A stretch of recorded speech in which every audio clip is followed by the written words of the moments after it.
Yep.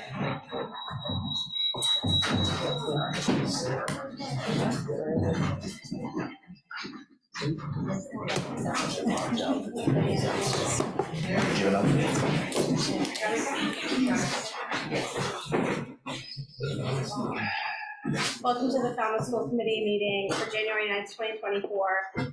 Please rise for the Pledge of Allegiance.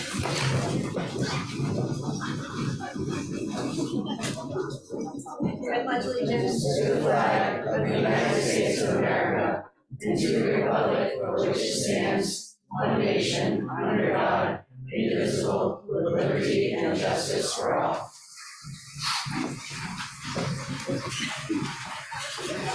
Thank you all for coming. Mission and vision. Heather, can you read that? Sure. Falmouth Public Schools mission. Falmouth Public Schools creates world-class student learning experiences. Our Clippers are empowered to pursue their goals with curiosity, integrity, and resiliency. Our vision. Clippers are creative, inquisitive, and engaged learners who participate in their community as socially responsible citizens. Clippers effectively communicate and solve problems that impact the world around them. In accordance to Massachusetts open meeting law, I'd like to remind everyone that this meeting is being recorded. If any member of the public would like to make an audio or video recording of this meeting, please notify me by raising your hand, either in person or remote. Please state your name and purpose for recording. Additionally, all participants are reminded to mute their microphones when not speaking to minimize background noise and ensure clear recording if you're on Zoom. Gilda guys, Falmouth Enterprise on recording. Thank you, Gilda. Anyone else? No? Okay. All right, student advisory, Ms. Anna Bennett. Hi, thank you for having me. The winter sports are about midway through their seasons. I do want to shout out girls ice hockey. It has an impressive winning record of 7-1.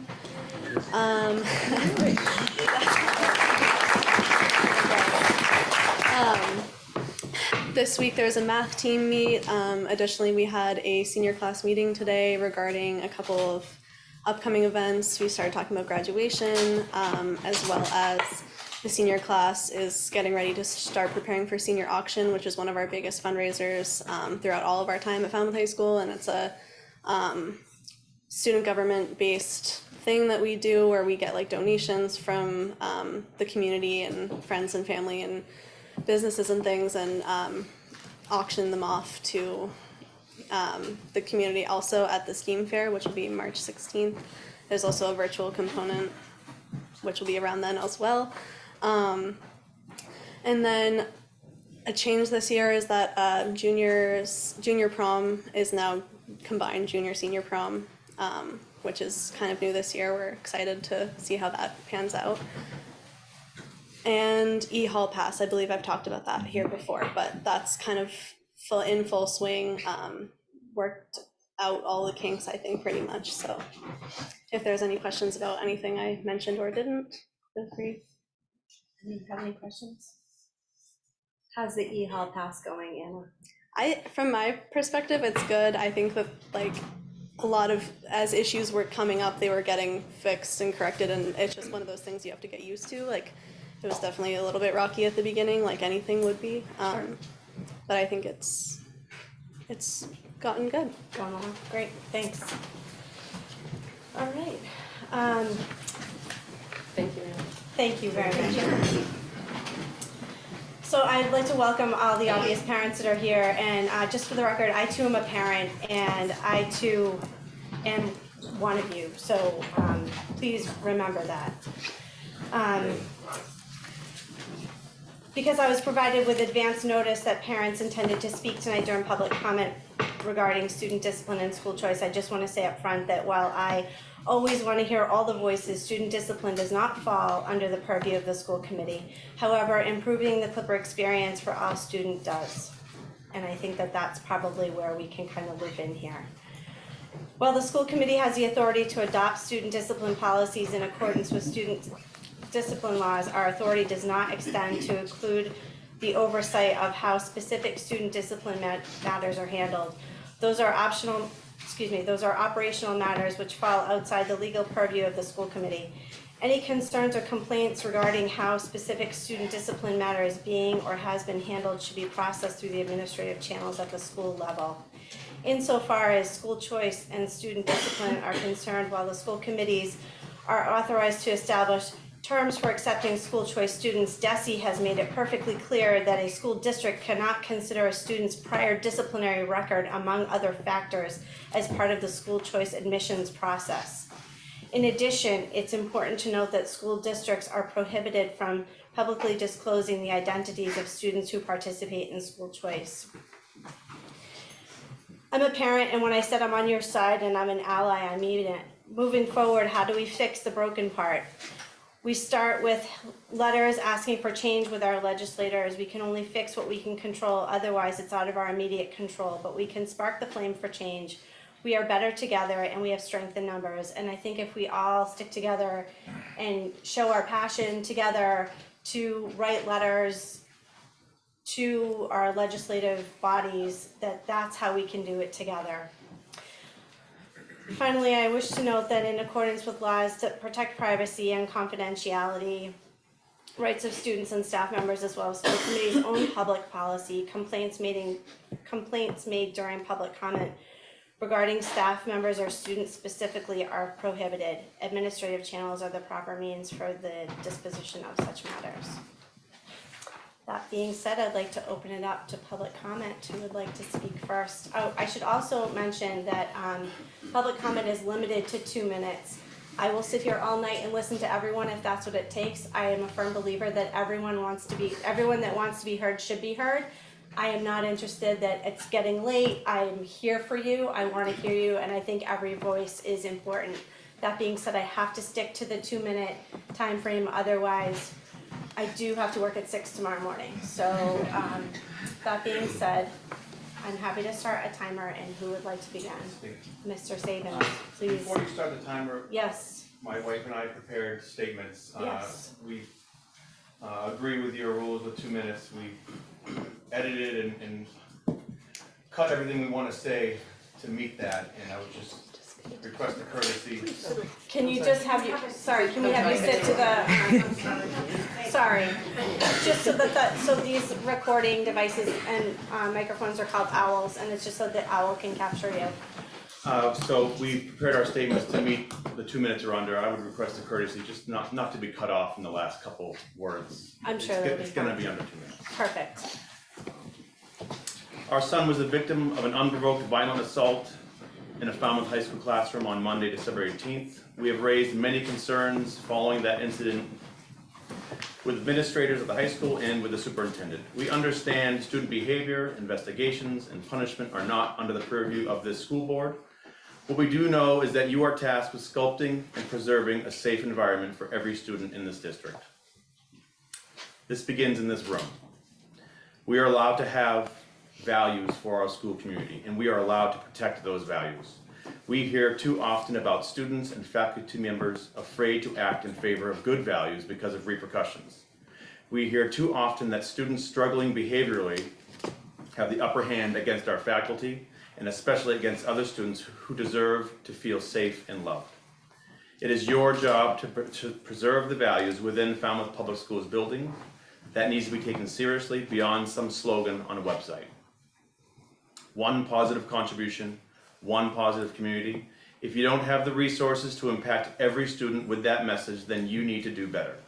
Your decisions that dictate the budget, resources, school choice options have repercussions. Falmouth Public Schools not only failed our son, but they also failed his attacker as well. Everyone wants to talk about mental health support and inclusion until they have to pay for it in the budget. If the management of this district is not well thought out and in coordination with the resources available, students fall through the cracks, and as we witnessed on December 18th, violence can occur.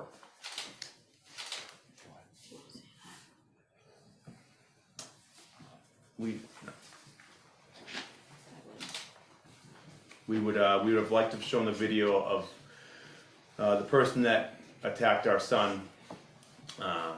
It's a disgusting video. Many people may have seen it, but it was not permitted in this meeting. But that's where we are. Probably, can she have some of my minutes? You can have your own 2 minutes. Our son was punched in the head, thrown to the ground. I'm sorry, I might need a minute more because I can't.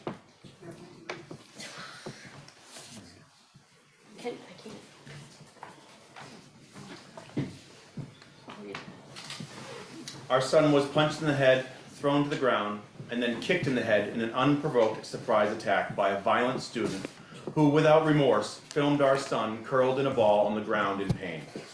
After this obvious attempt to harass and humiliate our son, that student was allowed to keep possession of their device, which was at that time evidence of a crime. Our son was left to walk to his next class unattended, wobbly on his feet with a throbbing head. Our notification of this incident came as a text message from our son in the nurse's office. When we arrived at the school, an administrator made no contact until we requested to speak to someone. The police were never called, and the SRO was never briefed about the assault until that day at all. Our son and his classmates who witnessed this attack were left without any support, many of whom were crying and physically distraught for the remainder of the day. Whether this faculty needs more training or just doesn't want to deal with difficult issues, their missteps in response to this incident were not acceptable. I can read. We will never take for granted how lucky we are that we aren't okay.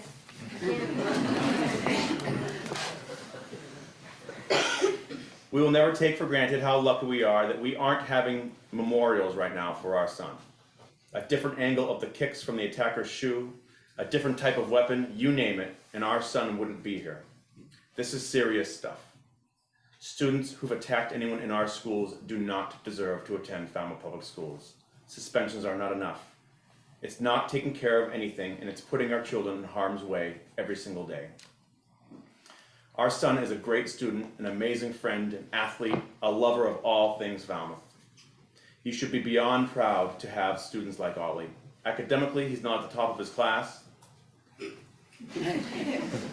but please give kids like him who show up and try every day some love, more support, more hellos in the hallway, more high fives, and more attention in their sports and activities.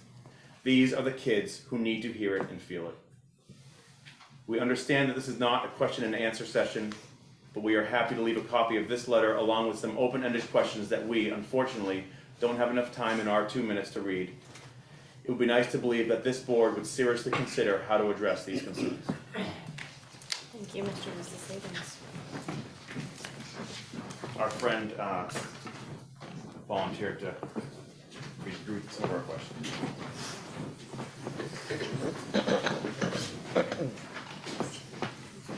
Members of the committee, thank you for being here and for your service for Falmouth, excuse me. Sorry, what's your name? My name is Jessup Zakowski from Thank North you. Falmouth. Thank I have you. 3 children in the district. And I appreciate the opportunity to speak tonight and certainly your service to the town of Falmouth and our children. My questions will echo a number of the themes that Madam Chairperson originally addressed, as well as Mr. and Mrs. Sabins. And the common themes that run throughout these comments revolve around law and safety enforcement, and do touch on school choice and trying to improve the methods both at the state level and hopefully the local level. But regarding law and safety enforcement, the major question here is what level of violence does it take to trigger immediate police intervention or response? How can an attack like this occur on school grounds during school time with minimal involvement from present faculty and without immediate police response or involvement?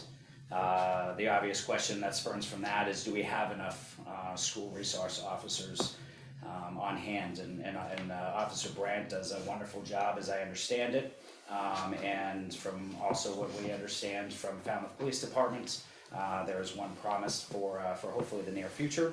But might this assault and other behavioral problems have been prevented if we did have more resources from Falmouth Police Department?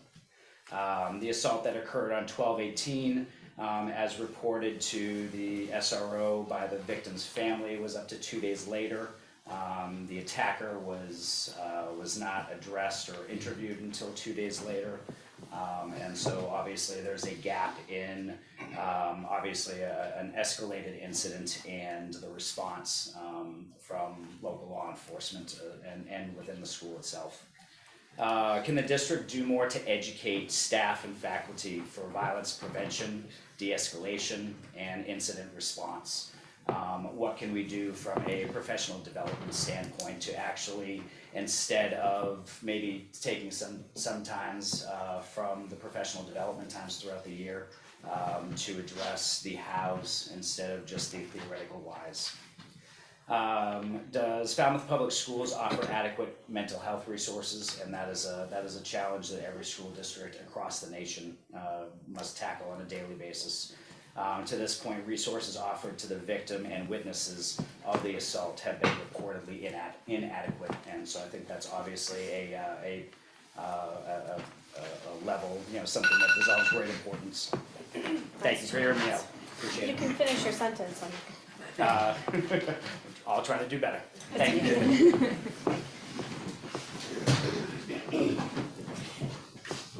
Jessa, could you please leave us those questions? Yes, ma'am. Thanks very much.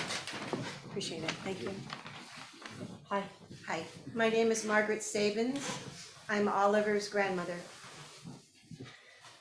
I've been tasked with finishing up the questions, but keep in mind that this was a felony assault.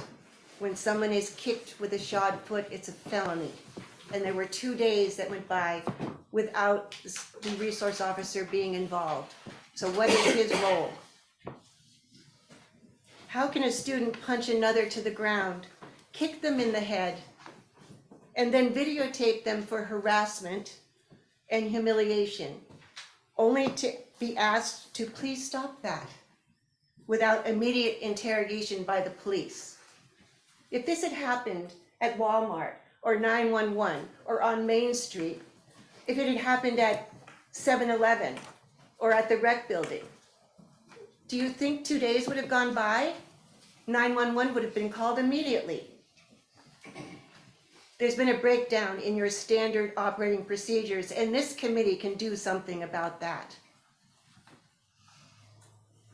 Do you understand the message that is sent when a good-intentioned employee is fired for sticking up for the safety of a student or students? We've heard of this on more than one occasion. We have heard repeatedly that school choice laws governed by the state limit our district's knowledge of a student's past. Has this school even attempted to implement a screening process within the law to interview or understand a new student's background and values? When accepting new students, what effort is made to project the values of the Falmouth community upon newcomers, especially the older students who already have preconceived values? We are allowed to present and uphold our values. As a community, we are allowed to have values. This should be taken seriously, with or without state laws. We are Falmouth, and we are allowed to have good values, despite what the state says. How else can we foster a community of love, respect, and inclusion if we are not setting the ideal values for school community members? I thank you for your service. You are our liaison to the administration, and I thank you for listening to us and supporting us. But this needs to change before we have a school shooting.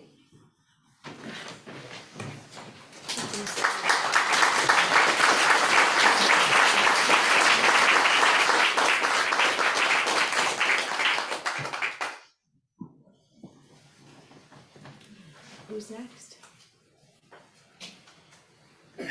Nobody else wants to I'll say? say it. Okay.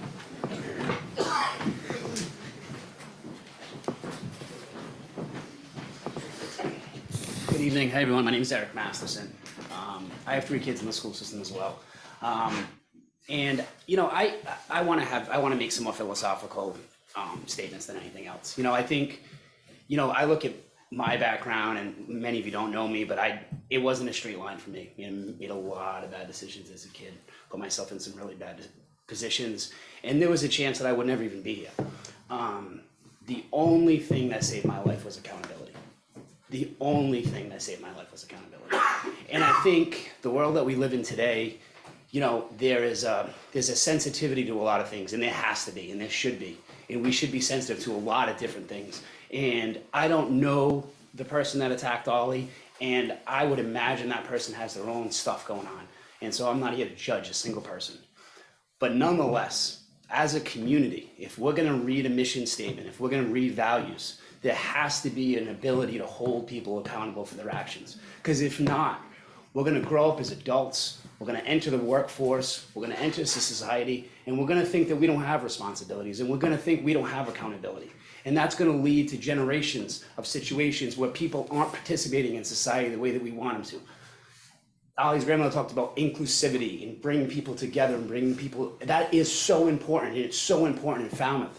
But violence, right, and not teaching the downstream impacts of what that does to people is very detrimental to the long-term goal of truly having an inclusive society. So I just think, there's a lot of great questions that were asked. I just think as a community, we really need to think about, from an accountability standpoint, how do we marry what the laws are set forth by the state with what we can do and influence as a committee to ensure that all of our kids can go to school, receive an education, be safe, and understand that there's accountability for them today and moving forward when they're employees, employers, moms, dads, brothers, sisters, etc. I've probably gone over time. I talk a lot. Thank you.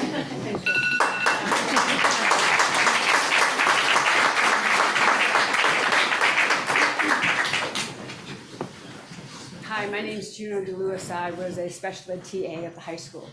There is a program for safety training available to, from my knowledge, special ed teachers and TAs. I think it should be available to every teacher who is afraid, not even afraid, every teacher should, or anybody who is dealing with students in the hallway, safety monitors, bathroom monitors. Everyone should have this training so they feel comfortable touching a student, interrupting a fight. Because right now, if you do that, you get fired. You get fired for providing safety to your students.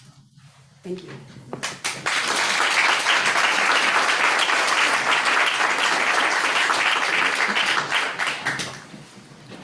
Hi, good evening. I'm Kathleen Braga. I live in Falmouth. But there was a time 16 and a half years ago I sat in this very room because I couldn't live in Falmouth because I couldn't afford the housing with my husband and our 2 young children. He's a lifelong resident. We had to move to the town of Bourne. I'm very lucky 16 years ago in this very room that school choice was available so that our children could be enrolled in Falmouth Public Schools. So I don't want school choice to get a bad reputation because it is an instrument, it is a tool, but I think it needs careful looking glass of what parameters, what changes need to be had. And if there's a committee in Falmouth that needs to be made to work with DESE in order for that to happen, I think that it needs to have a meaningful conversation surrounding those issues. Full disclosure, my background is in domestic violence and sexual assault, and I was a court advocate. I also worked for the town of Falmouth Public Schools. To know this fine young man in this room and his family that I've known for many years, and the fact that my son, who's a previous captain, Falmouth High School goalie, thinks of this young man as his little brother. He can't be here tonight because he's at Mass Maritime with his other brother, who's also at Mass Maritime, and they both want to be here to support this young man. That right there says a community that cares, and I know that we do care, but there was a place that day of hate, and it should not be tolerated. You should always feel safe within your school, and I'm sorry that you were not that day. Thank you.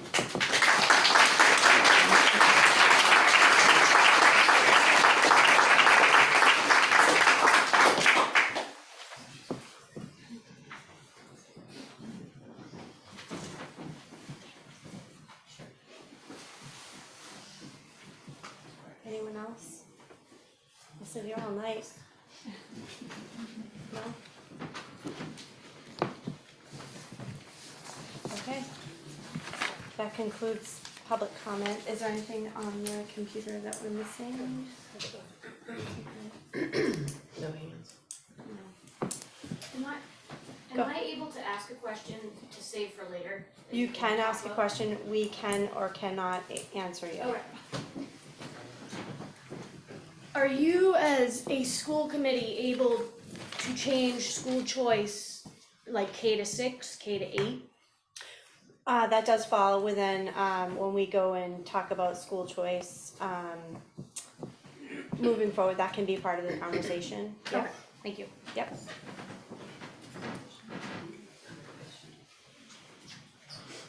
Anyone else? Any clarifying questions out there I can help with? Okay.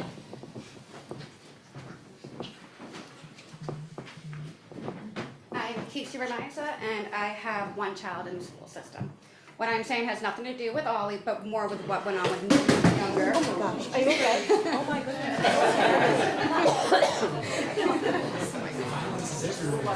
Are you okay? Yeah, he did. Are you okay?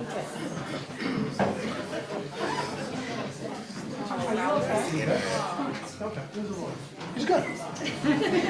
Is he okay? Are you okay? Okay, go ahead, Casey. Okay, a long time ago, I had been assaulted twice. They were both out of school, but both incidents were brought into the school. Both were from children who were from very hard backgrounds. And the school took it very easy and said, you know, these kids have hard lives at home. We just have to take it. We need to be more gentle with them. They got away with assaulting a lot of people throughout the years. We did them no good by letting them get away with it. One has been out of jail her entire life, and the other one is dead from heroin. But they've never had repercussions for anything because the school system felt so bad for what they had going on at home.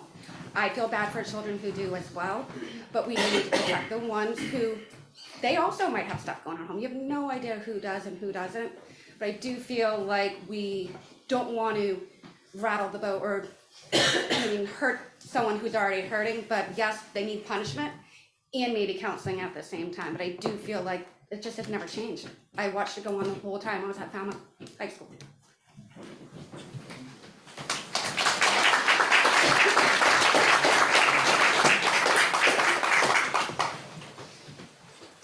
Anyone else?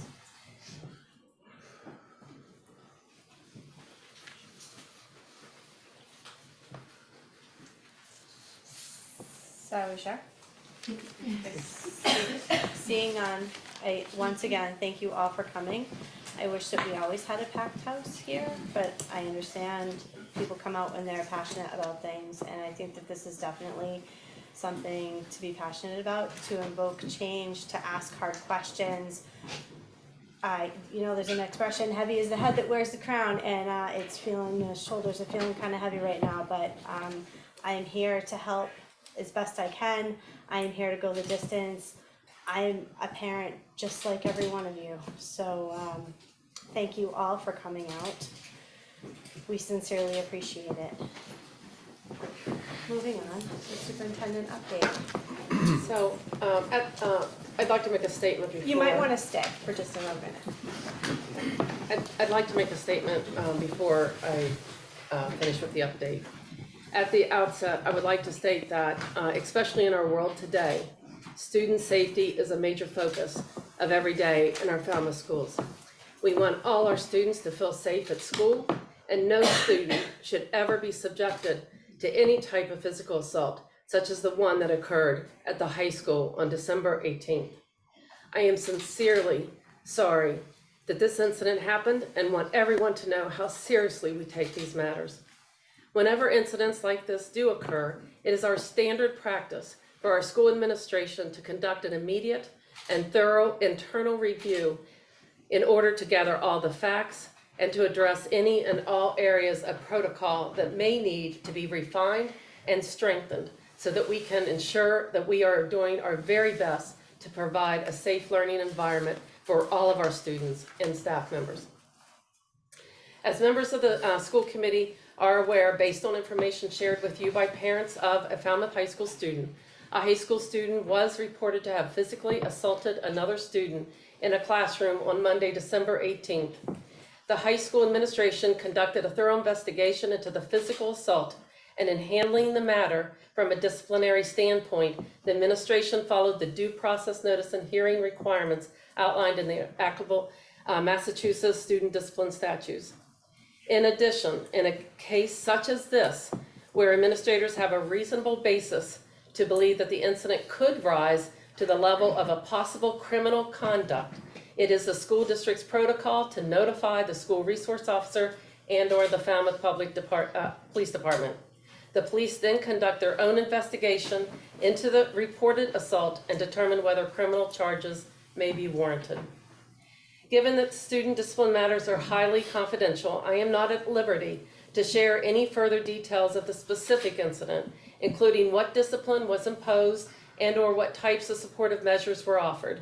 But I will tell you that whenever there is an incident such as this in any one of our schools, the school district endeavors to meet the social, emotional, and behavioral needs of the students involved.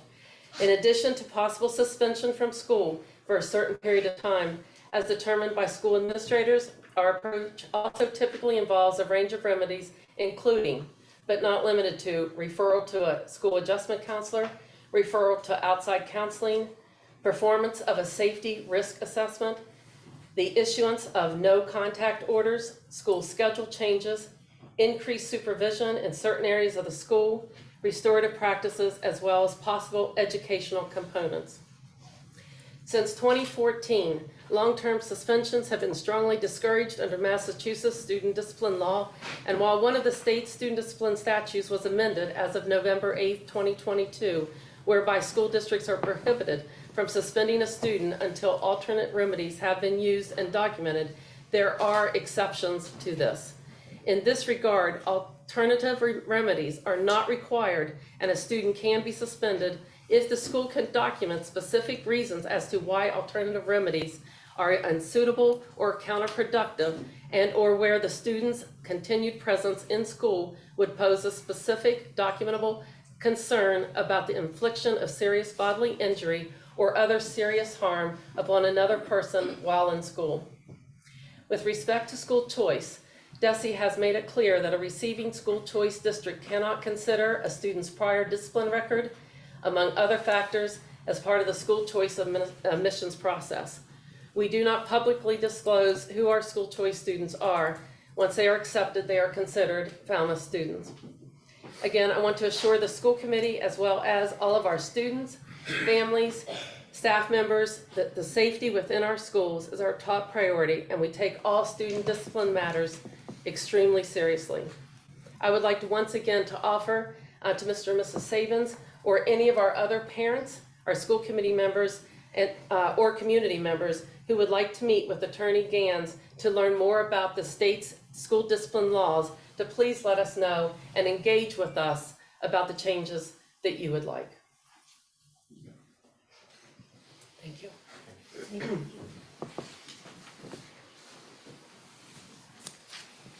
All right. Update on the fiscal year 2025 budget. Wait, I did have a couple other. Oh, I'm sorry. just My other We'll move on to the other. You're not sticking around for the calendar? We'll give it a minute. Calendar's coming up, guys. What's going on here? Can't wait to Great. hear about what you hear about. Every day.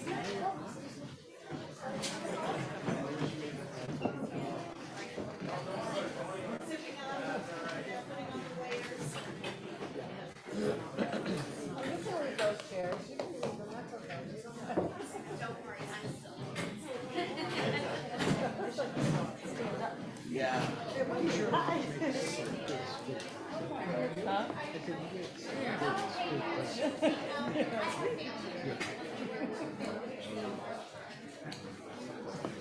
No, that's it. I'm good. I'm good. I'm good.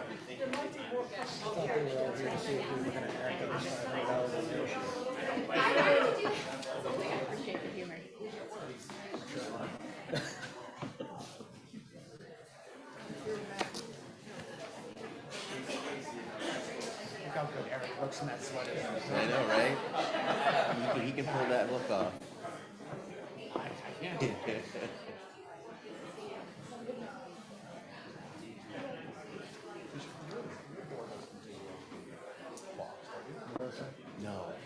No, I haven't brought them to Watts. I could. I always forget. It's the dynamic duo, right? Yes. And I think I keep forgetting, and I never signed up. I thought we would maybe. I would actually want to make a motion, yeah, I just want to make sure procedurally. Positive that's okay. motivation right there. And ooh, it felt warm. Now I feel cold. Great. Okay. Now I feel cool. Dr. Derek, All right. further on our. Yes, thank you. A few more updates. I'd like to turn it over to Henry St. Julian for our first update on Miss Emma Burrows' celebration. So I had the pleasure to go to Mullen Hall with Emma Burrows' daughter, which is Willinda Gray, and Willinda approached the students and talked about her story. So it was a nice little story. She had the kids basically close their eyes and picture a one-room schoolhouse and dirt floor and segregated bathrooms in the back, all that, and then say, imagine this is your reality. And then she basically told the kids that this was her mom's reality. And we saw the picture of the one schoolhouse, and then how her mom went from that school, left that school, went to high school, another city, went to college, went to excel in education, teaching German children, as well as went to DC, and she said how much her mom succeeded, and then she said she arrived at Falmouth. This was not DC, not Germany, but Falmouth was her revival, and she said this was home, and she became an educator, first black educator, first black principal, and I was able to tell the students, we are founded on the blessing of diversity. We have this first black educator, and we were so blessed, and I told the kids that we need to cherish that, respect the diversity, and have this place welcome all people. And that was my little thing. What was astonishing was, at the end of it, how many teachers actually were Emma Barrow's student, and tears in their eyes coming up and saying, thank you so much for telling me this, thank you so much. I mean, the kids were recognizing her, but they recognized that this was, their teacher, but it was just an incredible situation where the kids saw the value of this woman, and we celebrated. That happened at Mullen Hall, which is where she was the principal, and we're going to take a video. Ryan is going to help me. We're making a video, and we'll share that evidence, that scene with all the other elementary schools. So we're blessed by diversity. I want to make sure we say that and uphold it, and say, let's make sure that we have a place that we value diversity all the time. So that was a special morning. I had pictures, but I don't think we could show it. But anyway, do we have pictures last time? No, we didn't talk about it. Okay, never mind. Oh, that was my laptop. Sorry, never mind. I had a nice picture, but Thank you. I can share it later. Okay, yeah, I love it. Thanks. So Anna did share some sports updates, but a couple things I'm just going to add.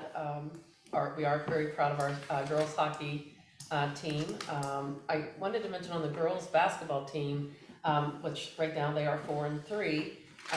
Our current senior, Tegan Lynn, has been accepted and is going to play basketball at Middlebury College in Vermont.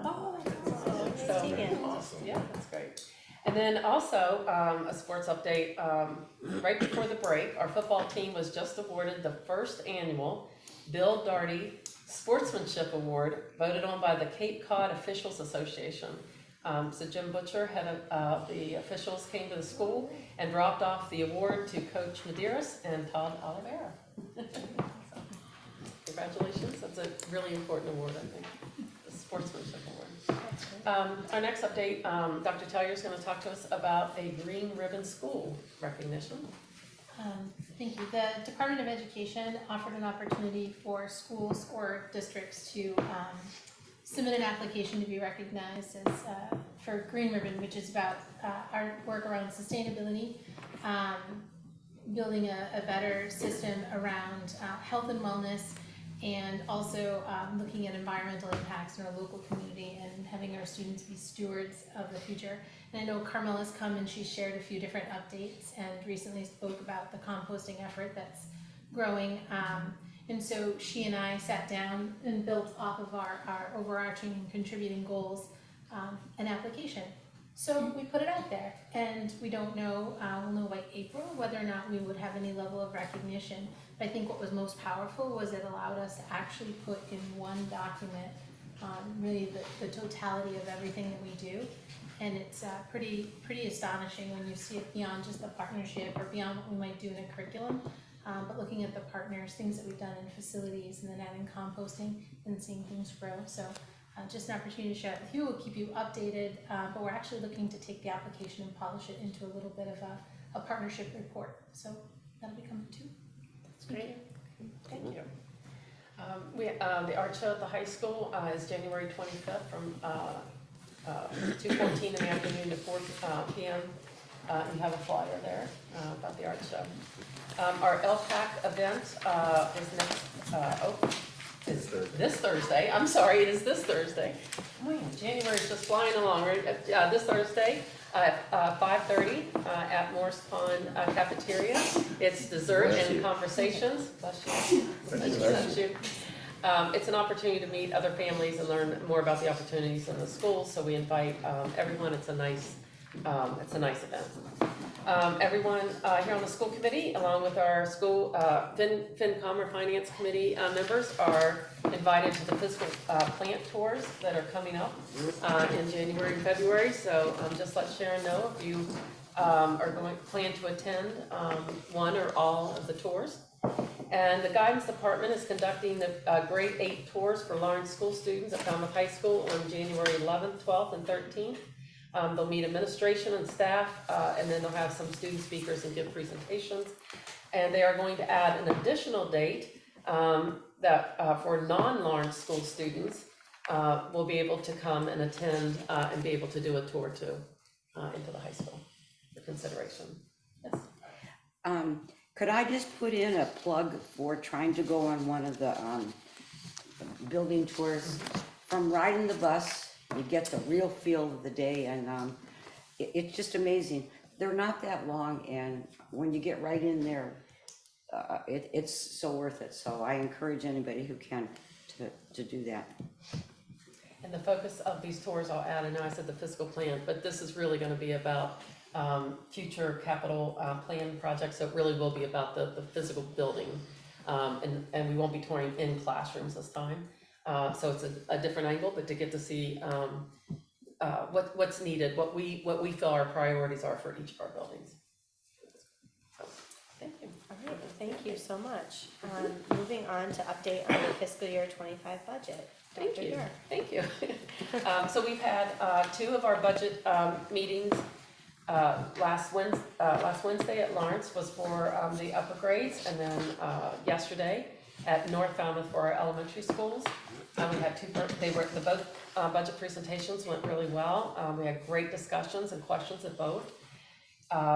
The major area of concern at the first was about solar and looking into the options and keep trying to find ways that we might be able to bring those efficiencies into our schools.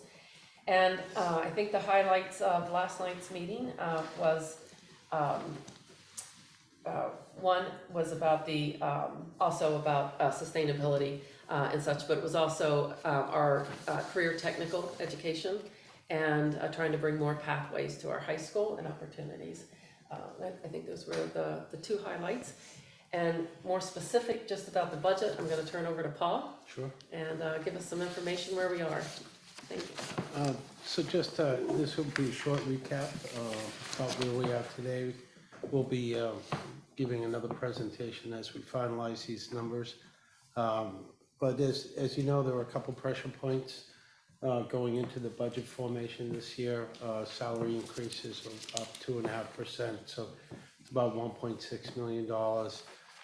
There's a significant increase in utilities expense, roughly 35% for electricity is projected. That was roughly $350,000. Special education costs for private schooling has gone up 14% this year. There's another 4.7% increase projected for fiscal year 25.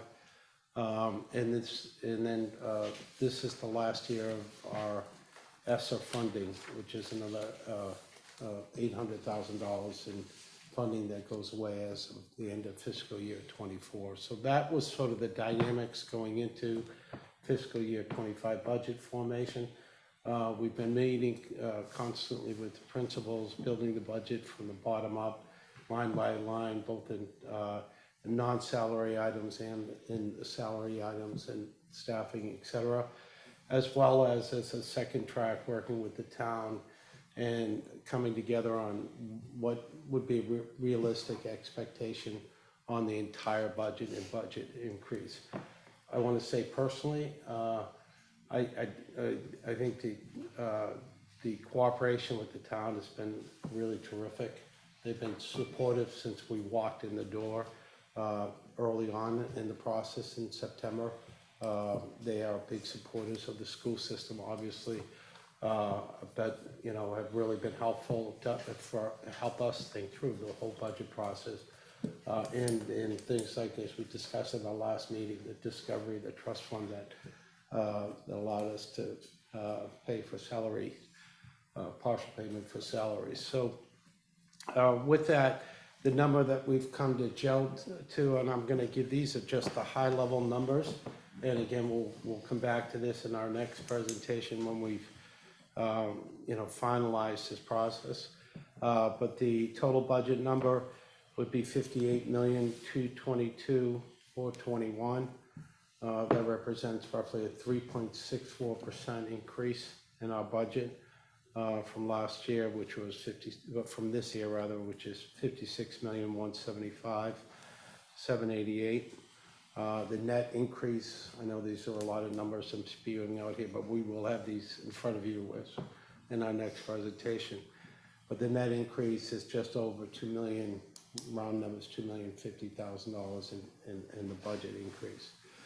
Salary line would roughly up to $49,223,000, round numbers, and the non-salary line represents an $8,998,000.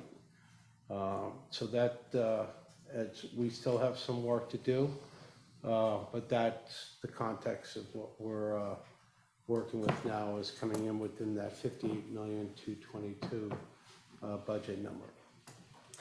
So to follow up on our budget timeline, we're working diligently to get the budget books ready by Friday.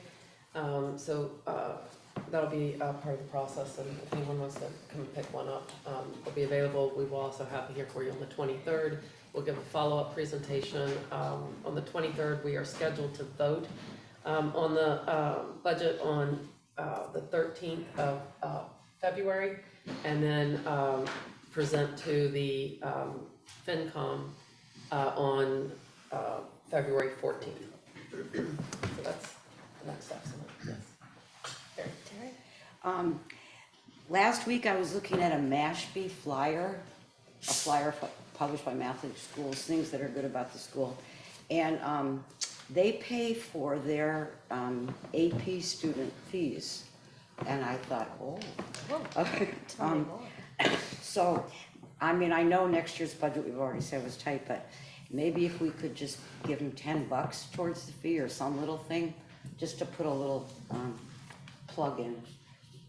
I was just surprised because we had been talking about that the month before.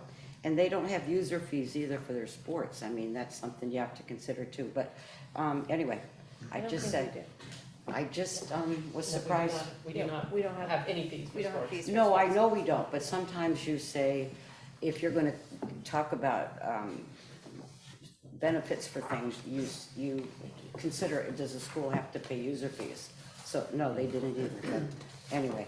So I just thought I'd put a little plug in it, $10, $5, something, just a little gesture. So this is just a flyer. This is the FY24 budget. We pass it out at our meeting so that the attendees could get a quick glance at the current budget and what we're building on for next year's budget. Great. Mike? And I have a quick question, if I could, for you, Melissa. Who designed this? Because I like this. I don't know. I was wondering the same. I know it wasn't Paul, no offense, Paul.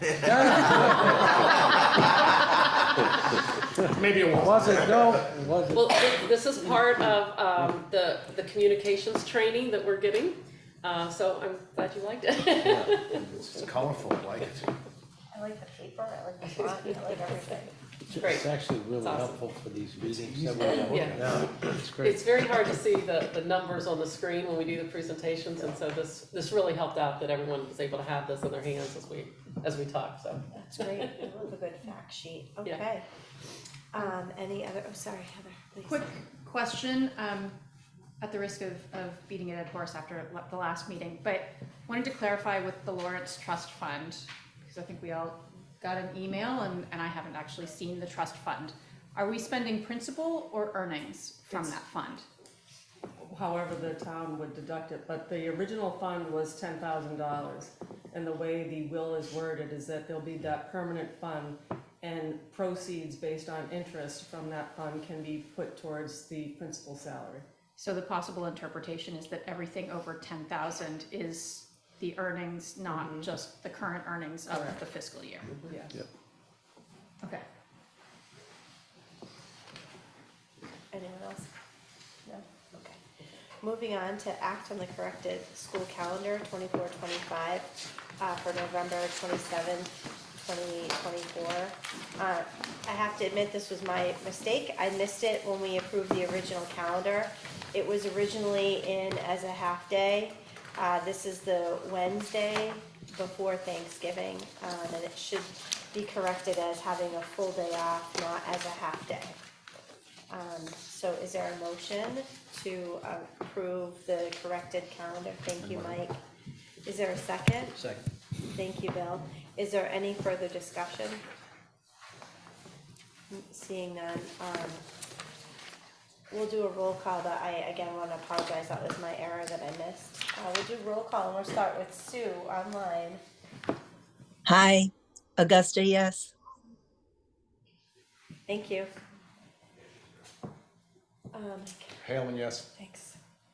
Lumping, yes. Susie, yes. Madeira's, yes. Goldstone abstain. Dorfer, yes. Melissa Keefe, yes. Thank you all. Okay, moving on to act to accept a $500 donation from John Wesley United Methodist Church to the guidance department. First, I would just like to say thank you so much to the generous folks at John Wesley United Methodist Church. Is there a motion to accept? I move to accept the donation. Okay, Bill? Second. Thank you. Any further discussion? Seeing none, roll call, we'll start with Sue again. Augusta, yes. Mike? Halen, yes, I apologize. That's okay. Lumping, yes. Susie, yes. Terry Madeira's, yes. Goldstone, yes. Dorfer, yes. Melissa Keefe, yes. Thank you all. Moving on to routine business. I'd like to make a motion to approve the minutes of December 12th, 2023. Is there a second? Second. Thank you, Heather. Any discussion on the minutes from December 12th? Seeing none, roll call, Sue. Augusta, yes. Halen, yes. Lumping, yes. Susie, yes. Madeira's, yes. Goldstone, yes. Dorfer, yes. Melissa Keefe, also a yes. Thank you all. Committee member reports. Terry. The January VIPS Student Volunteer of the Month is Samuel Collins. Yay, Sam. Okay, and this is not a subcommittee or anything, but I was honored to be invited to the class reunion of the classes of 1992 and 93 that was held at the end of December.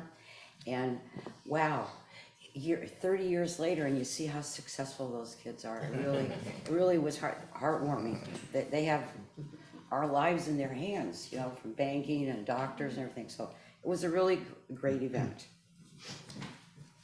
Great. Not a report, but just my kindergarten teacher, Miss McIntosh, who served in Mullen Hall for years, just passed away, and I believe she's 97. And I know that she touched the lives of a lot of kids in Falmouth, who are either on this committee, been on this committee, or work in the school. So I just wanted to mention her legacy, and that is all. Thank you, Mike. I was also gonna mention this now, even though I didn't go to Mullen. I'm glad you did. Any other committee member reports?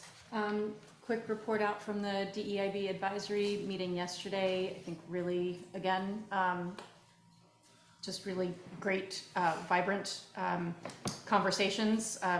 Kudos to Henry for creating a space where people really feel welcome to bring their opinions and air differences and speak really openly. So there have been some great discussions there, just talking about at this point, the process after the analysis of all of the data that's been gathered and being gathered, what that analysis and processing and sharing process will be. So. Great, excellent. Any other committee member reports? Melissa? Oh, yes, Sue. Hi. As you people will recall, about a month ago, I requested that we send some kind of letter to the town stressing the importance of that second school resource officer. I think it's more important now than ever. And I think as a committee, we need to send that correspondence to the select board, the police department, the finance committee, etc.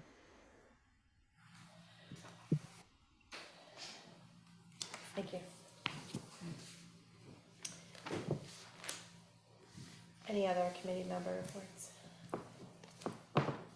No, this isn't really a committee member report, but I did want to give a highlight to our very own Jane Baker. And I lost my paper. Is it underneath? Thank you, Dr. Durr. Jane Baker, if you don't know her, you should get to know her. She's amazing. She was a semi-finalist of the Wasabi Fenway Bowl's annual honor roll this year. I'm a little salty she didn't win, but I'm sure the winner was fantastic, but certainly not as good as our Jane.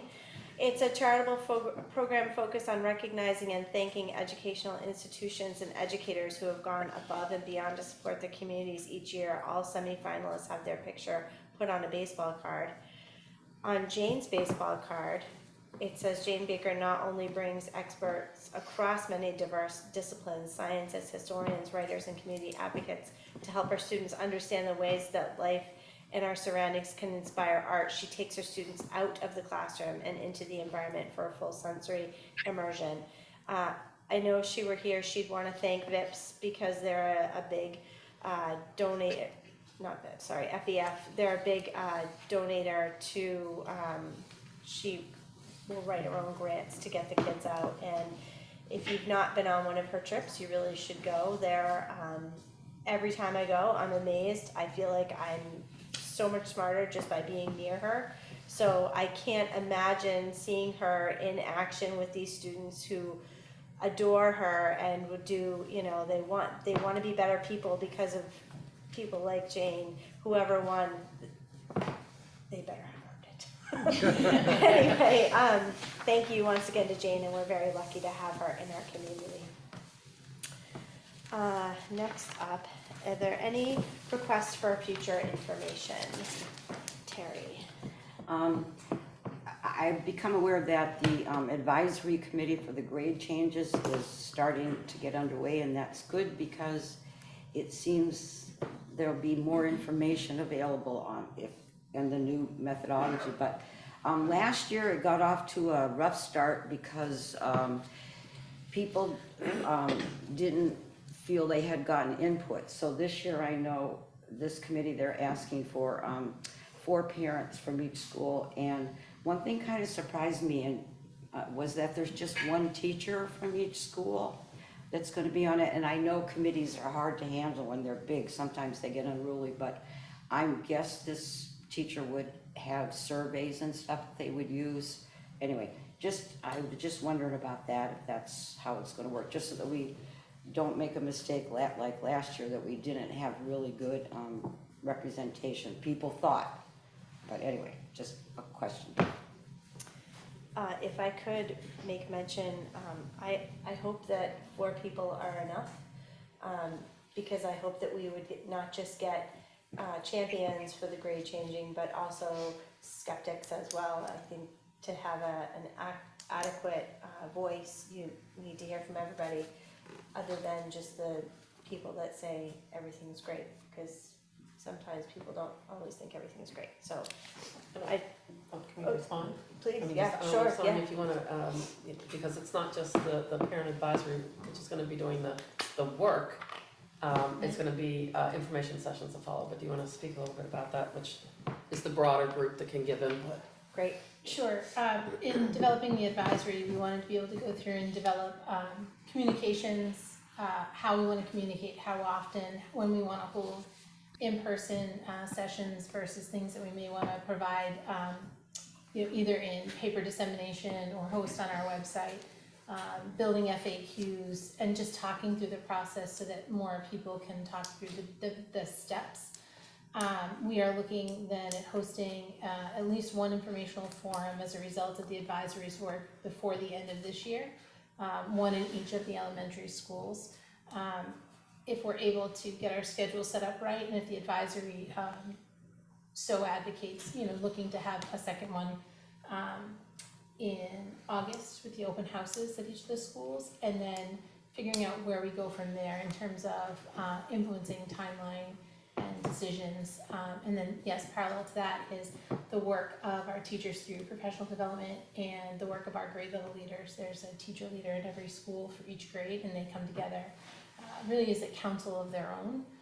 And so there's information exchange in that process as well. And they're also influencing and helping to shape the timeline. So it's the different groups and the parts that they have. But this is one piece of how families can share voice. And then from there, they'll help to determine what the other parts are. That's great, thank you. So this is less of a decision guiding group than a disbursement of information group, that's what, okay. Yeah. Because that's what went wrong last year, I think, and so hopefully this will, okay, thank you. Thank you.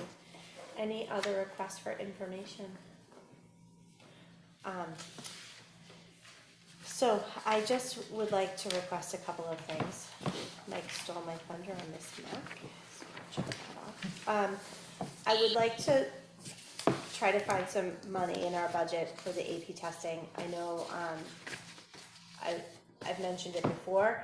I know that Terry mentioned it when we were talking about the budget for next year, but I looked at it as a barrier, and I just want to remind anyone who's listening that Falmouth has a big diversity and a big financial swing in this town, and then there's a huge big pride element, and some people won't ask for help that should ask for help or could be eligible to ask for help, and I never want to have a barrier. So even like Terry said, if we just could give a couple of bucks, those tests are very expensive. So perhaps we could, I don't know. I feel like we're tight on our budget as it is, but I would love to at least look at it or have the conversation. I would like to also perhaps look at starting some sort of dialogue conversation with writing a letter to our legislators. Clearly there's a broken piece in, I don't want to say school choice. I think the broken part of school choice is that students are lumped into school choice who perhaps aren't really school choice. They're just the next district down the line. And this is to no person in particular or no situation in particular. This is just a general broad statement about how school choice works. I think that it's a really great program. I think that there's a lot of really good things that come with school choice. I think that there are a lot of people who value school choice, and I just think that there's a portion of that bigger bucket of school choice that perhaps are muddying the water, ruining the soup, however you want to say it. But I would like to advocate to start some sort of dialogue with, I know Ms. Gans had offered to help tease out parts of the law, to write a letter. I want to lead the charge. I am one of those parents. My child did not feel safe in the days after that incident that was spoke of earlier in the evening. So that's all for that. Anyone else? request for information, Mike? Sorry, Bill, it's been a minute. That's my Sorry. seat. Why? I'm telling you, this was here when I walked in. I would just like to piggyback on that as in reference to DESI's guidelines as well. That I think we as a community, and I said this when these came out, and that we talked about this earlier. I said it before, I'll say it again. DESI has it wrong. And I think that we as a community and as a district should have a little bit more say in how we handle disciplinary actions. And I understand where DESI is going and trying to protect students. I understand where DESI wants to make sure that certain students are not suspended more often than other students. But at the same time, this is our community, and I think we have a right to at least have our say with DESI. And so while we're writing letters to the legislators, I think it's important for that body to understand that they got it wrong, and we should have our own say here in this community. Thank you. Bill? Thank you. Just a question for clarification, because you both said legislation and DESI. I thought that these laws came from the legislation. Was it, that's just a clarification question, that where this all came from. So I think it's a combination Okay. of both. I think that the Commissioner of Education has a say in it. I think that DESI also has a say in it. Quite honestly, Mike, I wanted to invite the Commissioner of Education here tonight, and it was discouraged, and I completely understand why. But I think that how many times is it gonna take for someone other than us to listen? So I am extraordinarily passionate about this. I am mortified that things have happened, continue to happen, but I'm here because I feel like I'm a parent and I wanna do the right thing, right? Like, that's why we're here. We're parents, we wanna do the right thing. And if I'm not here to advocate for those people, what am I doing here? So I'm sure that I'm not the only one that feels that way. So I will write a letter and do whatever it takes to spark that flame, because it's not working. From both angles, basically. Correct. Yes, okay. Nothing is working. Yeah, thank you. Yes. Margaret? I'm certainly not opposed to that, but I think it would be helpful to have a conversation with, if anyone's gonna write a letter, particularly as a school committee member. Of course, Margaret, of course. We should I'm have a gonna larger conversation about it. 110%. So I would recommend that be on the, I'm just recommending be on the agenda, that's all. That's awesome. To Thank follow you. up with your suggestions. That's great, thank you. Okay? Thank you. Melissa, why was it discouraged? I think because we do work with the Commissioner of Education, and, you know, there could have, first of all, I don't think he would have come. I think that it would have sent a shot over the bow that perhaps I was making in haste.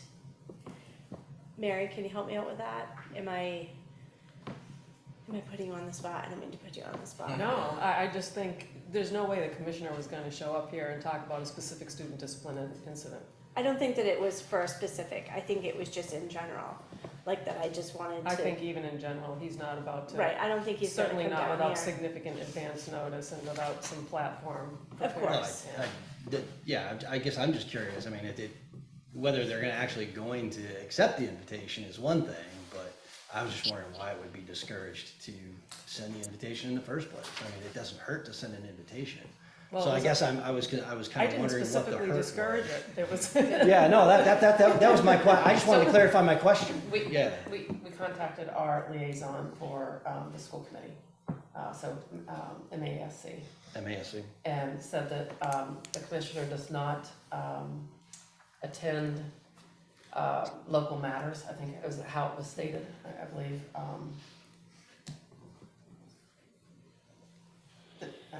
I believe that It was was the something term. along the It lines was of, local. It did not get involved in local. I think it was local matters. Even though I really don't think that this is a local matter, I think that the whole thing is flawed, but I totally appreciate what our legal had said, and I don't like it, but I get it. But it came from MASC then, right? Yes. Okay, thank you. That's all I need. Heather. Well, first, I want to commend Mr. and Mrs. Sabins for formulating what I think are some incredibly important and thoughtful systemic questions, for following all of the guidance and the legal constraints in their comments, and I guess a question or request that we take up these questions. You know, that I was jotting them down. We've got the I got it. the recording, and we've got their comments, right? And I think those are a lot of really important questions, and they are appropriate for the school committee, right? Around budget, resource allocation, and disciplinary policies, our relationship with the local police. And so I think it's really important that we take up those questions. Melissa, Yes.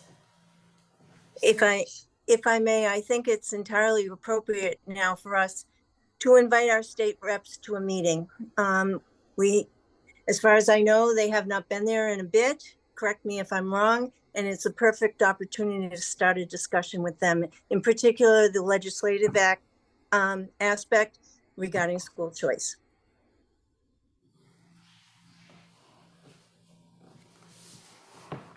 Sorry, I'm just writing.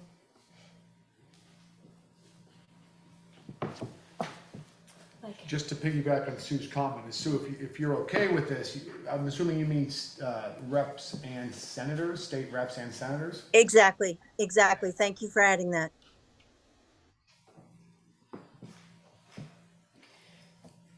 Great. Anyone else? Is there a motion to adjourn? Motion adjourned. Second. Thank you. Roll call. Everyone's rolling in. Okay. You need me? Sue. Halen, yes. Augusta, yes. Halen, yes. Glumping, yes. Susan, yes, I'm sorry. Jerry Maderas, yes. Wolfstone, yes. Yes. Wolfskeith, yes. Thank you all. Thank you. Thank you. Thank you, you guys.